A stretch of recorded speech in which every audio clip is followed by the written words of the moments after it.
Hi, my name's Tiana, and today I'm doing another video for Vlogtober, and this one is on my favorite Halloween movies and books, so let's get started.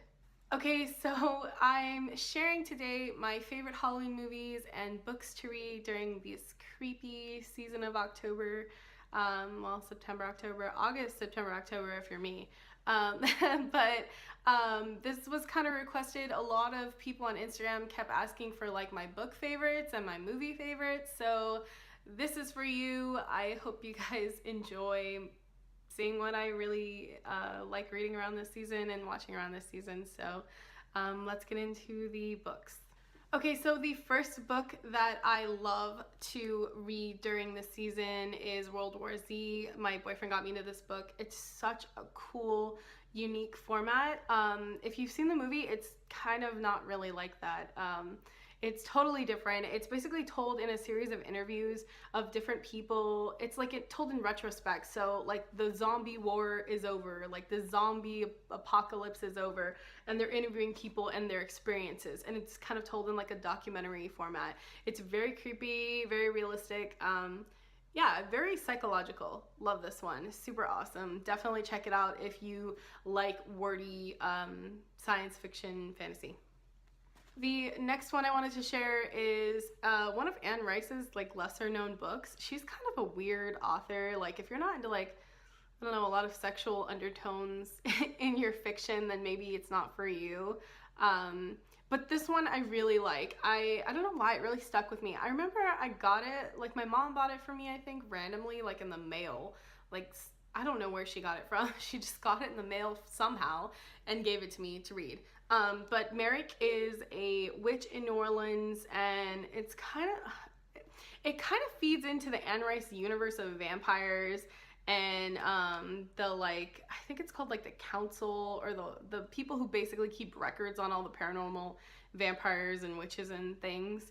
It kind of feeds into the whole universe of it, but it focuses on one woman who is a witch in New Orleans, and it's just really cool. I think at some point Claudia and Louis from Interview with the Vampire show up, so that's pretty weird / interesting. But yeah, I love this book. I don't know, it's like probably my favorite Anne Rice novel. The other ones are a little overplayed in my opinion, so yeah, definitely check this out if you're into like witchcraft and the Anne Rice horror universe. The next one is this children's book by Neil Gaiman called Coraline. You may not know this about me, but I love Neil Gaiman, and I'll read pretty much anything he's ever written. He is such a talented storyteller, and this in particular is so freaking creepy. Like, I read this on an airplane coming back during the daytime, and it was freaking me out. It's a lot less lighthearted than the movie. So if you've seen Coraline the movie, like they kind of lightened things and geared that more toward kids. So it's a lot brighter and stuff, but like reading this, I don't know if I just have a dark mind, I just went there in my brain, but like this book to me was terrifying. But a great story, really cool, really creepy, kind of folk tale from Neil Gaiman. I just love the way he tells stories. It's genius. And even though it's in the independent reader section, I definitely think anyone of any age would enjoy this.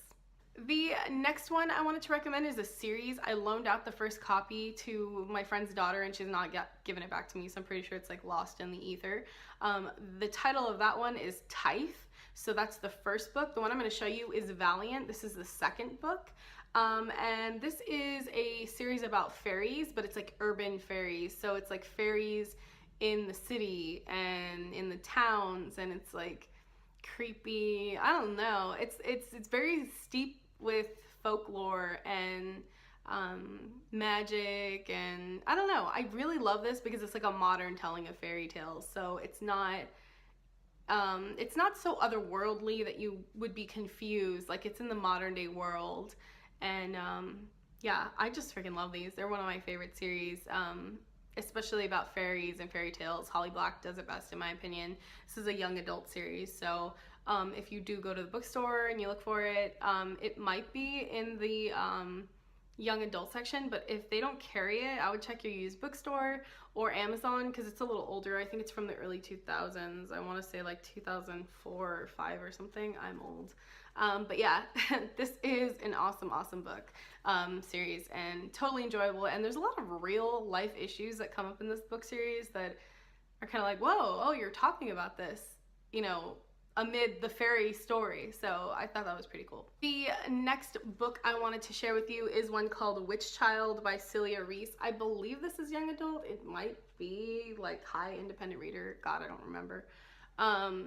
But what I love so much about this book is the kind of timeline that it's set in. Basically, it kind of follows the witch trials in the colonies of America.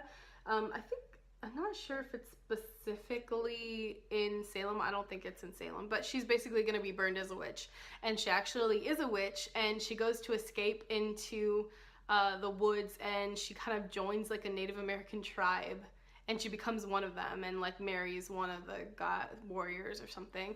And so it's really interesting. Like, I don't think they tell very many stories like this anymore, or if they do, maybe I'm missing them. Let me know if you know of any, because I love this kind of story. I thought it was so interesting, and I believe she takes on like a different name and stuff, and there's a sequel to this one, which is pretty cool, that I definitely recommend too. But yeah, if you like stuff about like witch trials and like witches and kind of like colonial America, this one's pretty cool. The last book that I wanted to recommend to you is Harry Potter, obviously. I mean, you can't go wrong. I reread these every year. It doesn't matter if it's October, November, December, January, whatever. I try to reread them at least once a year. As I've gotten older, I have less and less time to do this, but I used to do it religiously as a kid. But if you still haven't read Harry Potter, I don't care if you've seen the movies, you should really read the books. There's so much more happening in these books that really they just didn't cover. It's like the tip of the iceberg is the movies, and everything underneath is the books. And yeah, I can't recommend it enough. It's a great story. It's a great story about friendship and overcoming obstacles and darkness and loss and bravery and yeah, being a good person, I guess. I don't know. I love this series. Never gets old for me. So yeah, always be mentioning this. Okay, so time to get into the movies. Okay, so the first movie I have here is Donnie Darko. I love this film. I watched it when I was 15 at like 1 in the morning when I was spending the night at my friend's house, and we were both like, oh my god, like, I don't know, maybe she wasn't freaked out about it, but it really freaked me out the first time I watched it. It's just like, it's like a psychological thriller sci-fi movie, but it's really kind of creepy, and there's a lot of like really interesting actors in this. Patrick Swayze's in this, and so is Drew Barrymore randomly. Jake Gyllenhaal's in this before he was really famous. I think Maggie Gyllenhaal's in it. Yeah, Maggie Gyllenhaal plays his sister. It's weird. But yeah, awesome movie. If you like creepy psychological thrillers about like time travel and stuff, and the weirdness of being in high school, I guess, like, this is definitely interesting, and it explores a lot of things about mental illness and yeah, I don't know, adolescence that are interesting. So definitely recommend this if you're into that kind of esoteric stuff. The next one I want to recommend is the Resident Evil series. I love this one. It's like the best kind of zombie action film. If you don't want your Halloween movies to have any kind of like real depth, and you just want to see like zombie, like freaky zombie gore and like amazing cinematography and action scenes, this is for you. I love this series so much. And like, I don't know, it's just something that like I look forward to every year, watching these, because I wasn't ever into zombies, and I started dating my boyfriend, and he's like super obsessed with zombies, and so now we watch every bad zombie horror film there is, and like every good one. And yeah, this is probably my favorite one. Speaking of zombies, a more serious zombie film is 28 Days Later. This actually has Cillian Murphy in it, which, you know, he's pretty well known now, but I don't think he was very well known then. But yeah, this is an awesome zombie film. It's a British film, so it's more dramatic than it is scary. It's still scary, but it's more like muted psychological scary. Like, what if nobody was on the planet and there were kind of zombies around, and like you had to survive? I don't know. yeah, less in your face than the American Resident Evil, but still a really, really good story. I really, really love this one, and it's really unique the way that it's told. A classic horror film that you have to watch no matter what, no matter who you are or where you are or how cheesy you think this film is, you should watch it. Hocus Pocus. I just think this is a classic. It's like one of those movies I've been watching since I was like a small child. God, I think it came out in 92 or something. Ugh. I'm not seeing where it says. Holy shit. I'm pretty sure it was like 92. But yeah, I have a newer copy, so it just says 2018 on it. But yeah, early mid-90s film. It's all about lighting the black flame candle and the three witches who come back from the grave and try and suck all the souls out of the children of Salem. Yeah, it pretty much covers it. But yeah, it is awesome. It's such a classic. It's super cheese, but like, I don't know, it just gets me into the spirit of October. I already talked about what Harry Potter the books are about. Same thing, movies, gotta watch them. They're awesome. There's 8 of them because, I don't know, it became a thing to like make things into 2 parts after Harry Potter did it. But Harry Potter and the Deathly Hallows is actually quite long, so it made sense to make that into 2 parts. And yeah, very long films. Definitely do a marathon with your friends. These are so much fun. They definitely feel like Halloween to me and all things magical, and I love them. So yeah, definitely love watching these every year or like any time of year, to be honest. If vampires are your thing, then you should definitely watch Underworld. I love this series so much. It really inspired my goth phase in high school. I went out of my way to find these like crazy platform thigh-high leather boots when I was in high school, just because I like loved Underworld that much. Yeah, I probably took it too far. But yeah, I have all of the films here, and I don't know, I just love this. Does anybody else feel like Kate Beckinsale has not aged like at all since the first film? It's really kind of creepy, slash awesome, slash I'm jealous, but yeah, love this film. Total classic vampire vibes. But if you want something that's like more dated and less modern, then Interview with Vampire and Queen of the Damned are great films as well, and will give you all the nostalgia and cheese that you're looking for. But yeah, these are a bit more modern, and I love them. They're awesome. You should just watch them. If you want something super lighthearted, then definitely watch Halloween Town. This is a Disney classic. Anyone who grew up on the Disney Channel and who's in their early mid-20s, early 30s will know that Halloween Town is legitness in October. If you haven't watched this, then you really should. It's so like cheesy and awful, but for all the right reasons.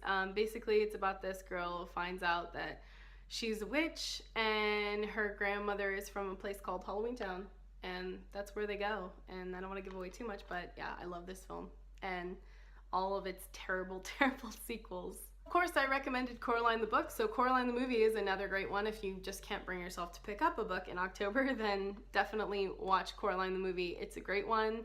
It's definitely creepy, less creepy than the book, but still a good time. And especially if you have kids and stuff, this is a great film to watch. Kind of has creepy vibes, you know. This one or Nightmare Before Christmas, in my opinion, are classics.